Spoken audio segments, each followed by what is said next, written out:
Hi guys, this is me Nitika and this is my husband Sadvik, and today we are doing a very interesting podcast in which we are going to answer, basically I am going to answering those questions जो आप लोगों ने मुझसे पूछे हैं, और ये मुझसे वो questions पूछने वाले हैं। हमने सारे questions को नोट कर लिया है जो कि बहुत ही ज़्यादा म्यूचुअल थे और बहुत ज़्यादा पूछे गए हैं हमसे।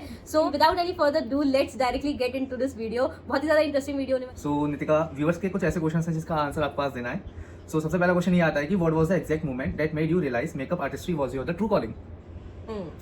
सो फर्स्ट जब मैंने सोचा था तब मैं बहुत ही ज़्यादा छोटी थी और मेरा 12th हो के चुका था। तब 12th के बाद मैं खाली थी। उस टाइम पे मैं क्या करती थी, रूम लॉक करके काफ़ी सारे यूट्यूबर्स के वीडियोस देखती थी, और मुझे उस समय मेकअप आर्टिस्ट नहीं बनना था, मुझे उस समय भी यूट्यूबर ही बनना था।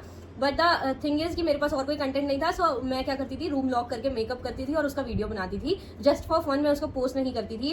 एंड वो करते करते कब मेरा इंटरेस्ट यूट्यूब से मुआ में ट्रांसफर हो गया मुझे खुद नहीं पता लगा। एंड एक्चुअली मुझे पता लगा कि मुझे मेकअप से कितना ज़्यादा प्यार है और ये मेरी सिर्फ एक हॉबी नहीं, मेरा पैशन है।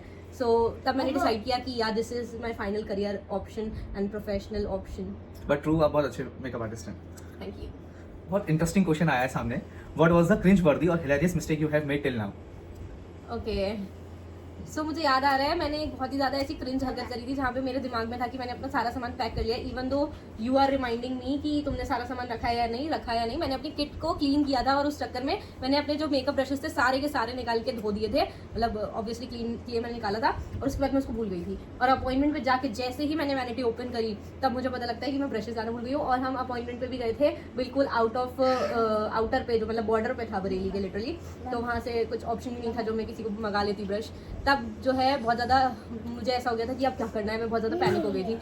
तो आपने उस सिचुएशन को कैसे हैंडल किया उस समय? सी मतलब वहाँ पे ना ऐसा मेकअप आर्टिस्ट के अंदर ना, जो एक प्रोफेशनल मेकअप आर्टिस्ट होता है उसके अंदर इतना टैलेंट या स्किल होता है कि वो ब्लेंडर्स से या अपनी फिंगर से ही इतना स्किल्स कर लेता है कि उसे ब्रश की जरूरत ही नहीं होती है। कहीं कहीं पे मुझे ब्रश की जरूरत थी, बट फिर भी मैंने उसको मैनेज कर लिया सिचुएशन को। तो एक्सपीरियंस मैटर करता, तो कह सकते हैं कि बट उस समय पे तो मुझे ज़्यादा एक्सपीरियंस भी नहीं था, स्टिल मैंने लेकिन मैंने हर बार याद दिलाता हूँ उस इंसिडेंस के बाद से कि तुम्हारी कोई चीज़ ऐसी है तो नहीं जो रह गई हो, या एक बार फिर से चेकआउट कर लो। तो अब आगे हम थर्ड क्वेश्चन पे बढ़ते हैं। What is the most chaotic high stress situation you have faced on an appointment and how did you save the day? तो ये भी थोड़ा रिसेंट में ही हुआ है मेरे साथ, मतलब बहुत ज़्यादा रिसेंट में नहीं, बट हाँ रिसेंट में ही हुआ है मेरे साथ। बहुत ज़्यादा पुरानी स्टोरी नहीं है। सो एक कस्टमर थी जो, अगर आपको याद हो तो, दिल्ली से आए हुए थे वो लोग, और हम लोग गए उनका मेकअप करने। एंड स्टार्टिंग में तो शी वॉज ऑल राइट, उनकी मदर भी सही थी, उनकी बहन थी वो भी ठीक थी।